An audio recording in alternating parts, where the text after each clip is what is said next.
We are now talking to former Vikings linebacker and current Vikings radio network analyst, Pete Bersick. Pete, what's going on, bud? Not much. How are you guys doing? My question to you would be, have you asked anybody yet about whether or not their team's going to make the playoffs and then have them say no? We're waiting on that. You know what I mean? Well, I'm one of the guys. I'm wearing a Jets hat. I know they're not making the playoffs.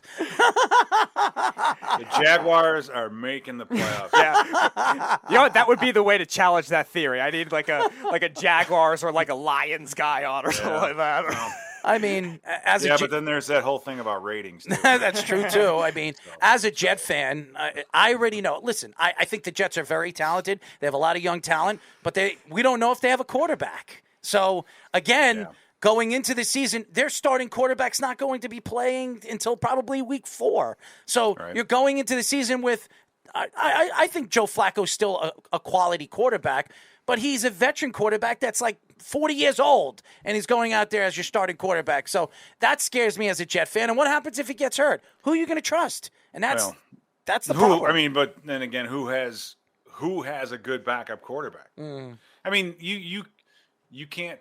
If you think about it, there are how many teams in the league are really saying, you know what, we got our guy at quarterback, right? That we can't really upgrade our quarterback. Like what, 20? Right? Yeah, I mean, you're probably right. Yeah, it's like it's amazing because there's 300 and some million people in this country, and he can't even find 32 good quarterbacks or elite quarterbacks. But I think it speaks to not only how hard that position is, but also with the rule changes. You could obviously with Brady, you can live forever. If the rules were the same as they were back in the 90s and the early 2000s, Brady couldn't still be playing because he'd be getting hit too much, and now you can't touch him. I guess you could touch him theoretically, but so you're seeing these guys hang on longer. Right. And it's just harder and harder to find that position. And then with the other rule changes, as far as not jamming receivers and all this, that position is just, oh my God, it's the most important in sports. And if you don't get it right, good luck to you.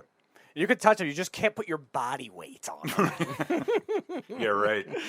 We are talking to former Vikings linebacker and current Vikings radio network analyst, Pete Bersick. So, Pete, why don't we get into your Vikings, because the NFC is so open. It's wide open. Besides maybe four teams in the NFC, there are 7 teams that can make the playoffs, and those other 3 spots, you just don't know where it's going. So the Vikings right now in their division, it's a very weak division. I know the Lions have a lot of people are better. The Bears don't have any wide receivers, so let's count them out. They're probably one of the worst teams in all of football. They have Justin Fields. He's probably going to get killed this year with that offensive line. My thought going into the season is this is the Vikings and the Green Bay Packers division to win. Where do you see both these teams, and how does the Vikings match up against the Packers?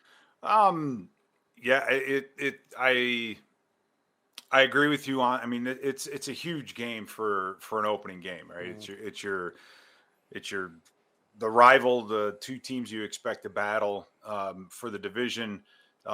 It's our home game, the Vikings' home game. So the next time you play them, you'll unfortunately be in Green Bay. So each only one you only get one win or one loss, but in this case. It breaks ties and it does a lot of other things. So it's a little bit more important. I mean, the advantage right now for the Vikings is that the Green Bay Packers, if you think about it, if you're a coach for the Packers defense, what looks were you showing your team this whole week? They have really no idea what the Vikings are going to do personnel wise, formation wise, shift wise, motion, any of that stuff. So they're probably going to have to keep it simple. And I mean, you can get some idea concepts maybe from the Rams, but they didn't, the Rams didn't have, not since Todd Gurley, they haven't had a guy like Dalvin Cook. They definitely didn't have a fullback like CJ Ham, who made the team. So there's going to be some 2-back running game in there mixed in, and go find some of that. Go find a play action pass that the Rams threw last year. I think you got to go. I think the last time they threw a play action pass was in the Tampa game. And trust me, I watched almost all of them last year. But the Tampa Bay game, they faked a dive and threw the ball to the tight end. I mean, with Cousins and the way he, how well he does on the play action pass, having to keep him protected, having a good running game, you'd expect a lot of that. So for my point is Green Bay's defense might be on their heels in the beginning because they don't know what to look for. The problem, though, is you've got guys like Kenny Clark, Rashawn Gary, Preston Smith. You've got some really physical defensive linemen, especially Kenny Clark. And the first play of the game last year against us, he pushed our center Mason Cole all the way almost into the mesh point when Cousins was trying to hand the ball off to Dalvin. I mean, if they just line up and do that to us, then it doesn't matter what you're calling. So I think we've addressed a lot of that up front in our offensive line.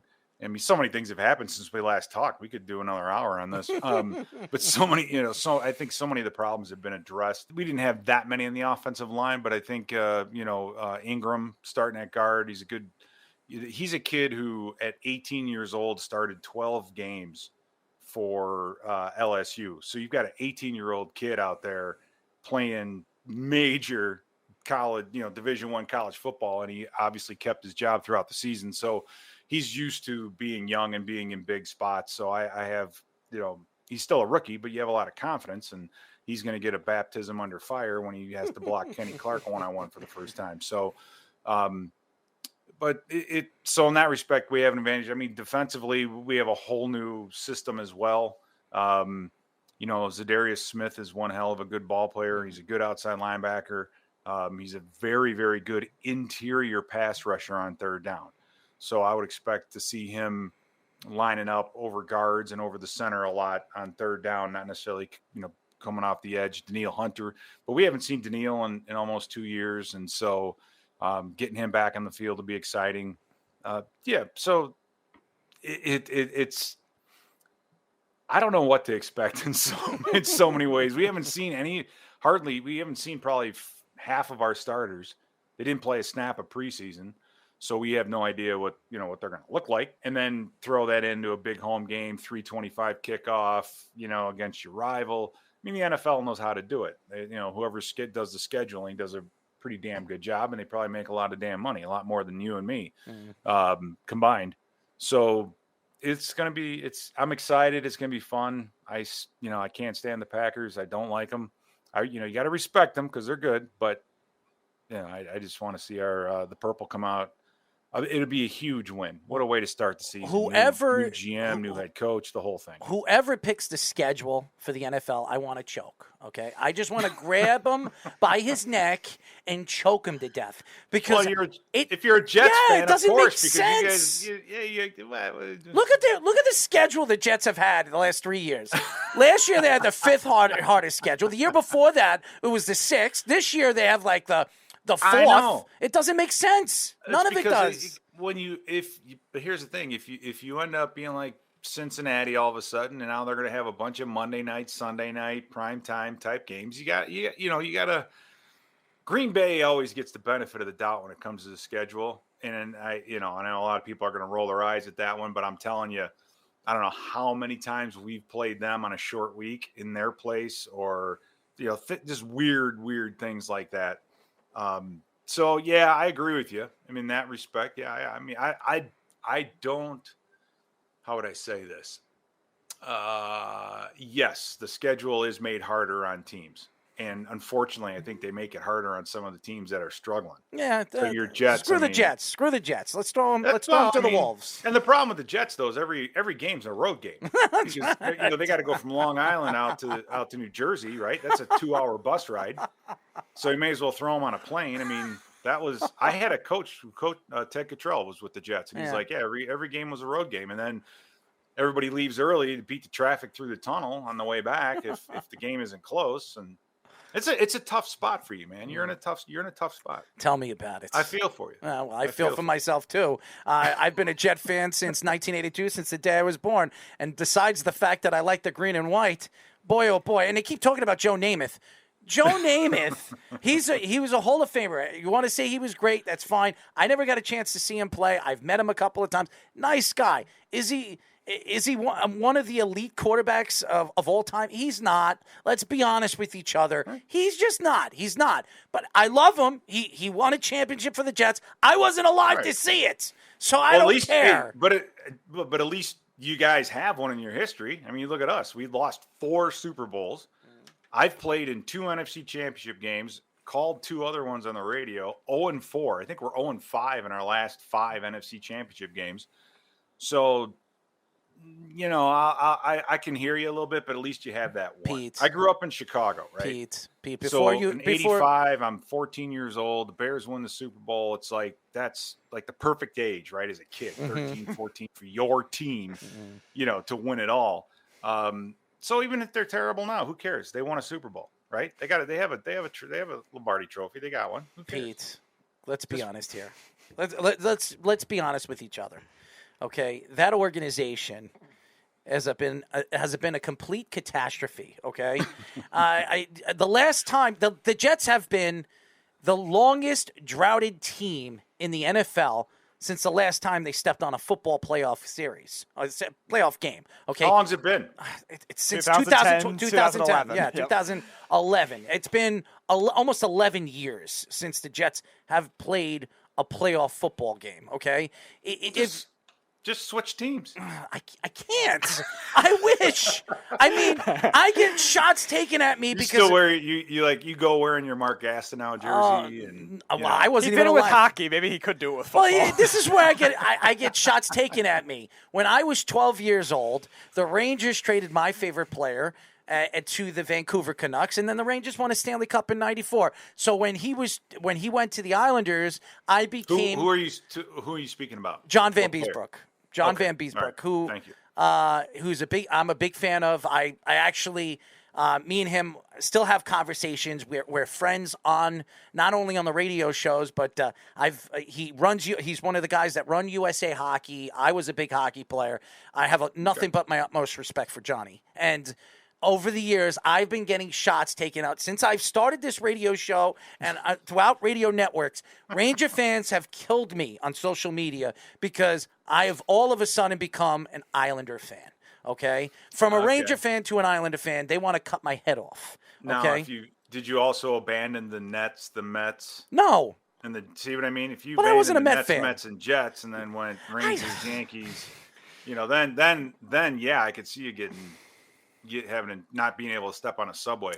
Pete, You know what I mean? first of all, I love how everybody says when you're a Jet fan, you're a Met fan. That is so untrue because Yeah, I'm the Mets fan and I'm a Giants fan. He's the Jets fan, Yankee it fan. is so untrue both in when reverse. everybody says that. Yeah. I mean, I know so many Jet and Yankee fans. I don't know where even Jake Asman, who was on our show, we follow the same team. Yeah, you guys have the same 4 teams. The It's so same weird. 4 teams, and he's a radio show host out in ESPN Houston. And we argue this all the time. How do we root for the same teams? And it doesn't make any sense. The whole, the combinations don't make sense. I don't believe in any combinations. Here's what I believe in. New York sports absolutely sucks, okay? That's it. That's where I'm selling to all those fans out there. It sucks. The only thing that's good about New York sports is that they have the Yankees that have won 27 world championships. You know That's what? it. I'm gonna just ignore that because at least you have options, right? At least you have options, Oh, God. right? I mean, most of the time you're stuck. You can't, in Chicago you have 2 baseball teams, but you only, as far as football and hockey and all that go, you only Yeah, got they one. barely have a football one team. basketball Well, hold on team. 1 second. Chicago Blackhawks won 3 championships in 6 years. Please. No, I'm not. No. I'm talking about you guys have 2 hockey teams, 2 baseball teams. They all suck.